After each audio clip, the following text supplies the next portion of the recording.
Hello friend, online classes पर आप सभी लोगों का स्वागत है। मैं आज फिर आपकी खिदमत में हाजिर हूँ। आईपीसी का जो इम्पोर्टेंट टॉपिक है एलिमेंट्स ऑफ क्राइम, मैं आज इस पर चर्चा करूँगा। आपसे दरख्वास्त है कि अभी तक हमारे जो चैनल है सब्सक्राइब नहीं किए तो हमारे चैनल को सब्सक्राइब कर लें। बेल आइकन घंटी प्रेस करने पर मैं कोई भी वीडियो डालूंगा उसको नोटिफिकेशन आपको प्राप्त हो जाएगी। दोस्तों, खास करके लिए मेरा जो वीडियो है वो न्यायिक सेवाओं से परीक्षा से जुड़े हुए लोगों को तैयारी करने के लिए है, उनके लिए बहुत मुफीद है। और एक बात ये ज़रूर ये भी है कि आप लोगों से स्पेशल मेरा रिक्वेस्ट है, यानी स्पेसिफिक रिक्वेस्ट है कि आप अपने अगर मेरे वीडियो पर अगर आप देख रहे हैं तो डायरेक्ट बुक के साथ जरूर रहें, कि ताकि मैं आपको वो डायरेक्ट एक्सप्लेन कराता रहूँ और आपको जो कहीं भी पॉइंट हिट लगे तो उसे हाईलाइट करिए, उसे अपनी कॉपी में नोट करिए और उसके साथ साथ जो है आपकी प्रिपरेशन एक अच्छी तरीके से जाएगी। आपको एक चीज़ बताना चाहते हैं कि हमारी जो एक संस्था भी चलती है, वो संस्था जमीयत उलेमा के नाम से चलती है। उस संस्था में जो है जो वनडे के एग्ज़ाम होते हैं, चाहे वो एसएससी होती है या लेखपाल होती है या ग्राम विकास अधिकारी होती है, उसके ऑफलाइन क्लासेस चलते हैं, प्लस पीसीएस पीसीजे के अलग क्लासेस चलते हैं। वो आप लोग को कुछ 15 तारीख के बाद में रन होने वाली है। एवरीवन दोस्तों, मैं पूरा सेशन देखिए और देखने के बाद में जो है आपको हमारे अगर लेक्चर्स अगर अच्छे लगे तो लाइक करिएगा और हमारे चैनल सब्सक्राइब करिएगा। अब ये टॉपिक टॉपिक जनाब ये है कि अपराध यानी जुर्म के जो है क्राइम के एसेंशियल एलिमेंट्स क्या है। तो इसके लिए जो है बताया गया है कि वो 4 प्रकार के, कितने हैं वो 4 प्रकार के। और ये 4 प्रकार क्या है, ये 4 प्रकार के लिए जो है पहले ये कहता है कि क्या होना चाहिए, इंसान होना चाहिए। अपराध जो है इंसान के लिए होना चाहिए, कौमी भी होना चाहिए, मानव होना चाहिए, यानी एक मानव जिसमें विशिष्ट ढंग से या वैधिक बाध्यता के अधीन कार्य करना तथा दंड के आरोपित के लिए उपयुक्त विषय होना चाहिए। दूसरा, दुराशय यानी इविल इंटेंशन। तीसरी बात कहता है जो है ऐसे आशय जो पूरा करने के लिए किया गया कार्य, जो कोई ऐसा इंटेंशन हो जो पूरा किया गया कार्य हो। फोर्थ बात करता है ऐसा कार्य जो संपूर्ण समाज को जो है इंजरी पहुंचाता हो, यानी होल सोशल को जो क्या है वो इंजरी पहुंचाता हो। ये 4 है। अब ये जनाब चारों है क्या चीज़, इसे समझने की ज़रूरत है। ये 4 ऐसे एलिमेंट्स जो मैंने आपको इतनी जल्दी से बता दी, ये समझने में है क्या चीज़ है, तो इस पर जो मैं बात करूँगा। 4 ये कहता है कि मानो। अब मानो ये है कि कैसा मानो, यानी जो हमने आपको कल बताया था कि मानो वो मानो जो इंसान यानी ह्यूमन बीइंग से जुड़ा हो। अब ये होता था कि प्राचीन काल में जो है मानव के दंड की क्या व्यवस्था थी, पर वर्तमान समय में मानव के दंड की क्या व्यवस्था है, यानी उनको क्या सज़ा दी जाती थी पहले और आज क्या सज़ा दी जाती, कितने बदलाव हुए हैं। ये तो कहने का तात्पर्य ये है कि अब एक बात ये है कि यानी जो है मानव होना चाहिए। मानव कैसा होना चाहिए, वो इंसानी जो होना चाहिए। और उस तरीके से ये कहा गया कि दंड कैसा होना चाहिए, यानी उन्होंने कहा कि एक बच्चा अगर ज़मीन पर गिर जाता है और ज़मीन गिरने के बाद में उस ज़मीन को वजह से उस बच्चे को चोट आ जाती है, और वो बच्चे को चोट आने पर क्या ज़मीन को लोग पीटते थे, यानी ज़मीन से चोट आई है। ज़मीन को क्या है पीटते थे कि ज़मीन से चोट आई है। तो ये पहली कंडीशन है कि ज़मीन को दंड देना होता था। दूसरी ये कंडीशन थी कि क्या नाम है कि एक खेत होता था, लोग खेती करते थे और खेती में जो है फसल वसल लगा करते थे। अगर कोई जानवर हो या गधे हो, गाय हो, भैंस हो या कोई भी ऐसी जानवर है जो उनकी खेत में अगर वो जानवर इंटर कर लिया है, उनकी फसल को क्या है नुकसान कर दिया है, तो पहले नुकसान करता था तो जो गधा नुकसान करता था उसको जो है एक कान काट लिया जाता था। फिर अगर वो दोबारा वो गलती करता था तो उसे दूसरा कान काट दिया जाता था। ये कहते थे यानी जो है जो जैसा करता था उसको उसी के हिसाब से उसको दंड दिया। यानी कहने के तात्पर्य ये कि पहले दंड जो लोगों को दिया गया था, न कि एक विशेष समूह के पास हुआ करता था। ठीक है, यानी लोगों को दंड देने की बात करता था। अब ये हुआ कि अब एक कहानी ऐसी थी कि मध्यकालीन में जो है, यानी मध्यकालीन जो है यूरोप में जो है वन पशु की अपील की गई। ये असाधारण बात नहीं थी। पशु के मालिक द्वारा पशु के किए गए दोषपूर्ण कार्य के लिए दंड के लिए प्रमाण मिलते थे। यानी जो पशु द्वारा किए गए कार्य जो है पशु को जो दंड मिलते थे वही उसको जो है मिलते थे, यानी दोषपूर्ण कार्य मिलते थे। उदाहरण के लिए किसी बैल को किसी आदमी के सींग से भोंक दी है, यानी किसी बैल ने किसी आदमी को सींग से भोंक दिया तो उसकी मृत्यु हो गई। तो क्या किया जाता था कि अगर उस बैल ने उस आदमी को जो है सींग से मारा कि उस आदमी की मृत्यु हो गई तो उस बैल को पत्थरों से मारा जाता था और मालिक के लिए जो है उसके लिए हमेशा समाप्त कर दिया जाता था। कभी कभी न्यायालय पशुओं को साक्षी के रूप में स्वीकार किया गया है। कभी कभी कोर्ट जो है पशु को जो है एविडेंस के रूप में जो है स्वीकार किया गया है। और इसके बाद में एक एथेंस था, एक एथेंस जो जगह है वहाँ की बात बताता हूँ। एथेंस में दुर्घटनावश किसी मृत बैल से हो तो किसी पत्थर से हो जाते थे तो उसके सीमा से बाहर कर दिया जाता था। यानी किसी का मृत्यु जो है बैल से होता था तो उसको क्या है या जानवर से हो जाता था तो उस सीमा से उसको बाहर कर दिया जाता था। ये बहुत ही मतलब पहले के लोग ऐसे चलाते थे और इस तरीके से होता था, ये बताया गया है। और मेंसरिया क्या है? मेंसरिया के मतलब होता है बेडली इंटेंशन, यानी एक्टस नॉन फेकेट रेमिनेसी मेंसेट्रिया। यानी मेंसरिया दूसरी कंडीशन पर मैं चर्चा कर रहा हूँ। इसमें क्या है? एक्टस नॉन फैक्टाई रेमिनेसी मेंसेट्रिया, नॉन फैक्टाई मेनिनेसी सेट्रिया, ये आपको याद रखना है।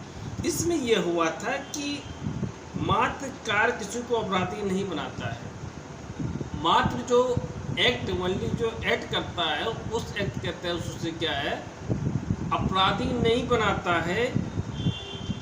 क्या नहीं बनाता? अपराधी को नहीं बनाता है जब तक उसका मनस्थिति जो है उसमें शामिल ना हो, यानी उसका मनस्थिति शामिल ना हो। इसमें बताता है एक्ट सुनो जो है, इसमें एक बताता है इस तरीके से जो बताया गया। अब इस चीज़ की बात करें, हम स्ट्रिक्ट लायबिलिटी की बात करें। स्ट्रिक्ट लायबिलिटी की बात में तो ऑफेंस की बात करें तो ऑफेंस क्या है, हम क्या सोचते हैं और जुर्म करने का इरादा रखते हैं कि नहीं रखते हैं? तो जुर्म करने का इरादा जो है रखते हैं, ये मेंसरिया है। यानी मेंसरिया का मतलब ये होता है कि आपके माइंड में क्या क्या चल रहा है, यानी आपके माइंड में को क्या क्या चल रहा है, कोई दूसरा पढ़ नहीं सकता कि आपके माइंड में क्या क्या आप सोच रहे हैं, क्या क्या नहीं सोच रहे हैं। तो इसका ये परिणाम नहीं है कि कुछ ऐसी चीज़ें हैं जो आप सोचते हैं उसके लिए भी क्या नाम ऑफेंस हो जाता है। यानी कहने का without license you can be not afraid without money, यानी जो है अब एक होता है कि मेंसरिया मतलब स्ट्रिक्ट लायबिलिटी में होता है कि आप एक अच्छे ड्राइवर हैं, बहुत अच्छे ड्राइवर हैं, लेकिन आप गाड़ी चलाती हैं और दुर्भाग्य से अनफॉर्चुनेट तरीके से आपको कोई व्यक्ति ने आपके गाड़ी के साथ आपस में भिड़ जाता है या ठोक देते हैं, तो उस कंडीशन में आप क्या लायबल होंगे? आप अपने आप को क्या प्रूफ करेंगे? यानी आप अपने आप को यही प्रूफ करेंगे कि साहब मैं जो है गाड़ी चलाना मुझे आता है, इतने वर्षों तो मुझे एक्सपीरियंस है। लेकिन आपका जो डिफेंस है वो डिफेंस जो है कोर्ट जो है इनएडमिसिबल मानेगा, यानी रिलेवेंट मानेगा, उसे एडमिट नहीं करेगा। क्यों? क्योंकि एक लॉ है। लॉ क्या है? स्टेट जो है एक स्टेट ने लॉ बनाया है और उस लॉ के अकॉर्डिंग जो है आप जो है आरटीओ के थ्रू वो लाइसेंस आपने प्राप्त की थी। लाइसेंस प्राप्त करने के बाद में ही आप जो है उसके जो है एलिजिबल हो जाते हैं। यानी आपका जो है ये इंटेंशन नहीं था कि किसी को हमको चोट पहुंचाना, इंटेंशन नहीं था, लेकिन ऐसा अनफॉर्चुनेटली ऐसा जो है कोई एक्सीडेंट हो जाती है, उस एक्सीडेंट में आप डिफेंस नहीं ले सकते। यानी कि मेंसरिया मतलब जो है आप अपने बारे में जो है कि एक मुल्क है यानी देश है, देश के बारे में, देश की जो यूनिटरी है और उसको ब्रीच करने के लिए जो है आप प्लानिंग बना रहे हैं, यानी देश को आप हार्म करने के लिए, क्या होना चाहिए, हार्म कर रहे हैं, नुकसान पहुंचाने के लिए। तो देश को नुकसान पहुंचाने के लिए, देश के साथ बगावत करनी यानी देश के साथ युद्ध करने के लिए अगर ये सोचते हैं तो ये इज द पनिशेबल। क्या है, मेंसरिया इज द पनिशेबल है। इसमें मात्र क्या है कि प्रूफ हो जाए कि उन्होंने इसी चीज़ को सोचा है। कहने का तात्पर्य ये कि देश के साथ जो है आपने जो है लोगों को उस्काया, एक जो है इलीगल तरीके से ऑर्गेनाइजेशन तैयार किया और उसके साथ साथ जो है इलीगल तरीके से आपने जो है कोई हथियार हो, गोला हो, बारूद हो, ये क्या करते हैं, आप प्रिपेयर करते हैं। और इसमें क्या है, एक्टस रिया होता है और रॉन्गफुली होता है, यानी आपका एक्टस रिया भी शामिल है और रॉन्गफुली तरीके से आपको इसको पूरा जो है कलेक्ट करते हैं। और उसके साथ जो है क्या होता है, और उसमें हार्म अगर शामिल ना हो तो भी देखिए, हार्म शामिल ना हो यानी नुकसान नहीं होता है किसी का, लेकिन आपने पूरी चीज़ को कलेक्ट तो किया, नुकसान किसी तरीके से नहीं हुआ। ना आप देश को क्या नाम है नुकसान पहुंचाए, ना किसी जगह को ब्लास्ट किए, ना किसी ऐसे जगह को देश के साथ उस्काया है कि लोग देश क्या नाम है देश के विरुद्ध खड़े हो जाए, ऐसा हार्म नहीं हुआ है। फिर भी इतना आपने जो कार्य किया है ना, आपने जो कार्य किया है वो क्या है, वो ऑफेंस है। अब हार्म कहाँ कहाँ होनी चाहिए, कहाँ कहाँ नहीं होनी चाहिए, इस बात का विषय लॉ छात्रों को इस चीज़ को देखना जरूरी कि क्या कौन कौन ऐसे विषय जिसमें नुकसान ना हो फिर भी वो लायबल हो ऑफेंस का, और फिर भी किसी में नुकसान हो फिर भी उसमें बचाव हो। ये आपको जो है इस सारी चीज़ को कलेक्ट करना है। अब ये एक सजा है कि क्या है कि एक जो है सवाल आती है, हार्म ना हो तब भी उन लोगों को क्या है ऑफेंस हो जाती है। एक आपने सुना होगा अटेम्प्ट, एक कंडीशन आपको सामने आती है अटेम्प्ट, एक्टस रिया और हार्म दोनों ना मिले, और एक्टस रिया और राउंडफुली एक्ट को साथ मिल जाते तो अटेम्प्ट हो जाती है। और अटेम्प्ट के लिए जो है बताया जा रहा है कि अटेम्प्ट दो प्रकार के होते हैं। एक अटेम्प्ट जो है आपको इंडियन पेनल कोड में बता दिया गया है, उस अटेम्प्ट के तहत जो अगर कोई जुर्म करेगा उसको सज़ा इतनी इतनी मिलेगी। और एक अटेम्प्ट बता दिया गया है कि 511 आईपीसी में बताया गया है, अगर कोई अपराध करता है, अपराध करने का प्रयत्न करता है तो उस अपराध का आधे से उसको सज़ा मिलेगी, यानी उस जुर्म का जो है उसको आधे से सज़ा मिलेगी, ये बताता है। और उसके बाद में उस आधे के वन जो है आधा मिलेगी, जैसे 5 साल का है तो 5 साल का तो 2.5 साल मिलेगा, 10 साल का है तो 5 साल मिलेगा, 2 साल का है तो 1 साल मिलेगा, 1 साल का तो 6 मंथ मिलेगा, 6 मंथ का तो 3 महीने का मिलेगा, 3 महीने का है तो क्या नाम है 1.5 महीने का मिलेगा। इस कंडीशन को हाफ मिलेगा, ठीक है। अब बात करते हैं कि मेंसरिया जो है कैसा होनी चाहिए। बेडली मेंटेसरिया जो है स्टेट ऑफ माइंड होना चाहिए, गिल्टी स्टेट ऑफ माइंड होना चाहिए।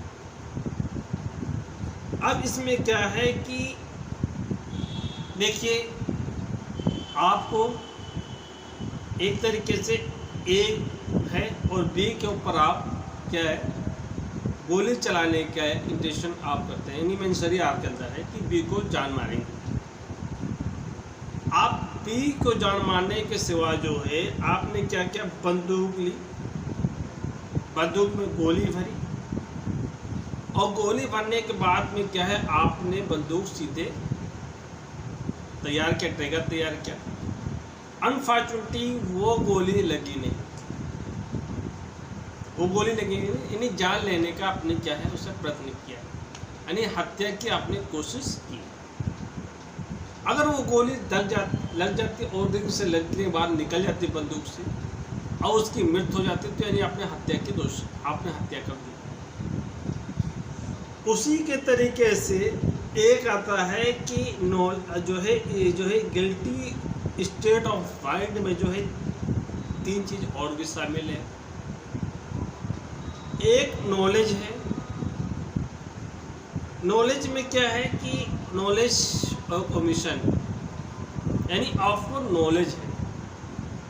नॉलेज ये है कि आप कोई कार्य करते हैं और कार्य के कोई एक्ट भी उसके कॉन्सिक्वेंस को भी आपको नॉलेज है और उस अकॉर्डिंग से मेंसरिया जो है ये चीज़ आ जाती है, वो पूरा जो है कंकरेंस, मेंसरिया में वो कंकरेंस शामिल हो जाती है। क्या शामिल हो जाती है? कंकरेंस शामिल हो जाती है, यानी क्या कहने का जो हमारा जो मजीद है वो कंकरेंस शामिल हो जाती है। यानी कि अब एक आती है उपेक्षा, यानी उपेक्षा ये होता है कि आपने एक गाड़ी लेना, यानी आप ऑपरेशन अब डॉक्टर नहीं है, मैं भी डॉक्टर नहीं हूँ, क्या है डॉक्टर मैं नहीं हूँ। अगर मैं एक डॉक्टर के पास बैठता हूँ, बैठने के बाद ये होता है कि डॉक्टर साहब को मैं देखता हूँ रोज डेली वो ऑपरेशन करते हैं और डेली ऑपरेशन करते हैं, तो क्या फिर हम उसको क्या नाम डेली उसी तरीके से मैं एक दिन उससे कोई पेशेंट आया मैं उसका ऑपरेशन करते हैं, मेरे पास कोई डिग्री नहीं है, मैंने उसका ऑपरेशन किया, मैंने अनफॉर्चुनेटली वो सक्सेस भी हो गया, लेकिन किसी तरीके से कहीं उसमें जो है कॉटन भी हो या कहीं थोड़ी सी कोई सी जो है इंस्ट्रूमेंट वहाँ रह गया हो उस पार्ट बाद में उसको ये फील होने लगा कि उस जगह से उसको सड़न फील होने लगा, तो आपने क्या किया उसके साथ जो है उपेक्षा बरती, इसलिए कहा जाता है जो है। और दूसरी बात है निग्लिजेंस, एक कंडीशन आती है निग्लिजेंस आती है कि आपको नॉलेज है कि गाड़ी बहुत फास्ट जाती है, क्या है गाड़ी बहुत फास्ट चलती है और उसकी ब्रेक जो है कम पकड़ता है, यानी बहुत दबाने के बाद में वो ब्रेक कम पकड़ता है और ब्रेक का काम आपका बराबर नहीं करता है और आप गाड़ी बहुत स्पीड से चलाने की कोशिश करते हो, तो आपको नॉलेज है ना कि मैं चला रहा हूँ और उसके बाद में आप इसकी चीज़ों को निग्लिजेंस भी करते हैं, तो it's a commit of crime. तो ये मेंसरिया में कमिट ऑफ क्राइम में दूसरे को आप हार्म किए, यानी सेकंड पर्सन को आपने हार्म किया है, तो इस तरीके से इधर कमिटेड ऑफ क्राइम, ये क्राइम हो गया। अब एक्टेसरिया रॉन्गफुल एक्ट, ये चीज़ें आपको जाना है, यानी ए बंदा है, ए बंदा क्या करता है बी को गोली मारता है, मर जाता है। ए जो है बी को गोली मारता है, मर जाता है, यानी कैसे मरता है?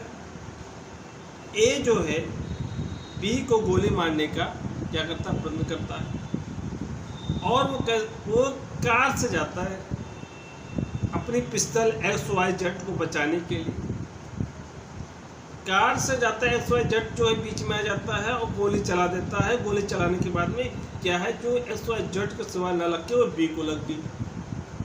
आपका इंटेंशन भी था उनको बी को मारने का, XYZ को नहीं मारने का, लेकिन ये बंदे घायल हुए। अब XYZ जो है वो घायल हो गए, यानी आप सीधी गाड़ी चला रहे हैं, गाड़ी चलाने का निशाना कहीं और है और उस व्यक्ति बीच में जो XYZ आते हैं, आप उससे कोई लेना देना नहीं, कोई नहीं, एक थर्ड पार्टी, उससे हमारा कोई इंटेंशन नहीं है और वो घायल हो जाते हैं। फिर क्या होगा? यानी आपने जो है एक तरह से निग्लिजेंस भी बरती और दूसरे तरफ आपको जिस को कमिट करना तो आप जो है commit of commission of crime किए। तो इस तरीके से यहाँ मेंसरिया के बारे में हमने बताया। उसमें मेंसरिया में थर्ड बात करती है कंकरेंस होना चाहिए। एक फोर्थ बात करती है कॉजेशन, यानी कॉज, वाद हेतु, यानी ए और बी बेडरूम पे थे। ए ने बी को मारा, बी घायल अवस्था में हुआ। क्या हुआ? घायल अवस्था में हुआ। ए जो बी को गोली मार दी। सुनिए कहानी। ए ने बी को गोली मार दी और जो है घायल अवस्था में वो कहाँ पे? अस्पताल में उसका इलाज भी हुआ। उस बॉडी को पोस्टमार्टम कराई गई। पोस्टमार्टम कराई गई कि 11 जो है नेक्स्ट तारीख को 11 PM पर जो है 11:10 पर पी उसको हुआ। और उससे ये कहा कि पोस्टमार्टम को जो रिपोर्ट आई कि इसमें 10 बजे जो है हार्ट अटैक से ये मौत हो गई। 2 कंडीशन है, यानी आप गोली चलाई 11 बजे, वो 10 बजे पहले से चल बसे थे पोस्टमार्टम की रिपोर्ट के अनुसार। तो ये क्या है जो है हार्ट एक्सीडेंट हो गया था। तो यहाँ क्या मतलब जो है एक कमेंट होगा कि नहीं कमेंट होगा? यहाँ जो है आपका था मतलब क्या नाम है, आपने तो कमेंट किया और इंसान चल बसा पहले से, तो क्या कमीशन ऑफ क्राइम होगा? ये क्राइम जो है यानी आप जो है बॉडी के साथ जो है यानी 404 IPC के तहत तो यानी बॉडी के शरीर के साथ छत करना, विच्छेद करना, ये वहाँ तो हो सकता है यदि, और ये यहाँ जो है हत्या नहीं हो सकता। हत्या होने के लिए किसी की जान होना जरूरी है। किसी को पुतले को हम गोली मार रहे हैं, क्या हमें हत्या के तहत दोषी होगा? क्योंकि मुझे इंटेंशन ये पुतला है, मुझे ये इंटेंशन है कि ये इंसान है, लेकिन पोस्टमार्टम रिपोर्ट ने ये डिक्लेयर कर दिया ऑलरेडी पहले ही मर चुके थे। तो इसके बारे में बताया। और उसके बाद में कहा कि जो है एक आया कि हार्म होना चाहिए, अटेम्प्ट होना चाहिए, मिसिंग होना चाहिए, अटेम्प्ट टू सोल्जर जो होनी चाहिए। और एक बात ये बताता है कि अब attempt to murder, attempt to suicide, attempt to robbery, attempt to death, इस सारे सेक्शन को जो है सज़ा के बारे में बताया गया कि कहाँ कहाँ अटेम्प्ट होता है। यानी अटेम्प्ट के लिए इसको जो है दंड की बात कही गई है। और 511 में ये कहा गया है जो है कि 511 में जो सज़ा 511 में जो कही नहीं गई वो 511 में है, और उस सज़ा का वादा उसको यहाँ मिलेगा। तो मैंसरिया में आपने ये देखा कि मैंसरिया में ऑफेंस में क्या क्या मिलता है। पहले होता है जो है जो पांचवी बात करता है लीगलिटी होनी चाहिए, और उसके बाद में मैंसरिया में जो है एक्टस होना चाहिए, एक्टस रियस होना चाहिए, कंकरेंस होना चाहिए, काजेशंस होना चाहिए, और लीगलिटी जो होना चाहिए, और पनिशमेंट होना चाहिए। क्या मतलब पनिशमेंट? और लीगलिटी क्या है? लीगलिटी ये है कि एक महिला, वो महिला जो एक पति से क्या है विवाहित है, बराबर, विवाहित के पश्चात वो किसी अन्य पुरुष से जो है वो क्या करती है, अपनी जो है समागम यमागमन करती है, यानी जाता करती है, डॉटरी करती है। तो उसके तहत जो लीगलिटी तौर है फिर भी वो उसमें क्या पति का कंसेंट नहीं है। ये अभी हाल ही में जो है सुप्रीम कोर्ट ने जो है इसको जो एडल्ट्री के ऊपर एक केस आया है, जोसेफ साइन का केस ऐसा कुछ नाम आया है। उस केस में जो है उसे कह दिया गया कि जब वैलिड है, और उसके बाद में अगर ये जो है ये जो असंवैधानिक प्रावधान नहीं है और उसको और आज़ादी दे दी गई महिला को, और ये पति ये कर सकता है कि वो तलाक लेने का एक फर्स्ट ग्राउंड हो सकता है। तो ये बातें हमने आपको बताई है। अब एक तो सीरियस हो गया, इंजरी होनी चाहिए, और इंजरी हमने आपको कल बताया था कि इंजरी धारा 44 में परिभाषित है। और कैसे होनी चाहिए कि माइंड होना चाहिए, बॉडी होना चाहिए, रिपुटेशन होना चाहिए, और प्रॉपर्टी होना चाहिए। ये सारी चीज़ें हमने आपको बता चुके हैं। और उसके बाद में जो है दुराशय का हमने आपको अर्थ बताया कि मेरे इच्छा के विरुद्ध किया गया कार्य मेरा नहीं है, यानी मेरे इच्छा के विरुद्ध किया गया कार्य मेरा नहीं है जब तक मेरा मनोस्थिति उसमें शामिल ना हो। यानी अब ये देखिए उदाहरण के लिए जो है ए बी को पकड़ लेता है, और तथा उसे बंदूक के लिए दूसरी जो ए और बी को पकड़ लेता है और उसे बंदूक दिखाकर सिर पर घर पर ताला तोड़ने के लिए बाध्य करता है। यानी ए बी को क्या है, पकड़ लेता है, कहता है कि आपको सी के घर तो ताला तोड़ना, नहीं तोड़ोगे तो बंदूक के नुकसान तुम्हें ही मार डालेंगे। अब वो बेचारा डर गया, लोहारी है, ताला तोड़ता कौन, लोहारी है तोड़ता है। अब बेचारा डर गया, तो बी ने ये कार तो इच्छा नहीं था उसको करने का, क्या है उसका किसी तरीके से बिल नहीं था, लेकिन क्या है और ना ही उसका किसी प्रकार से जो है उसको कोई मंशरिया था, लेकिन इसके ऊपर क्या डाला गया, भय दिखाया गया, आतंकित किया गया और उसी ने जो है सी के जो है इच्छित नेता वो आकर जो है उसके घर का ताला तोड़ दिया। अब ये चीज़ को जो है क्या जो लोहार है उसे बचाव मिलेगा कि नहीं मिलेगा, इसको बचाव जो है आप देखेंगे जनरल एसेसन के पार्ट जो है चैप्टर 4 में जो है इससे वहाँ उसको बचाव दी जाए, क्योंकि बल भय आतंकित कराकर उसको कार्य करो जिसको उसकी इच्छा इंटेंशन नहीं थी, ये बात है। अब एक बात ये आता है कि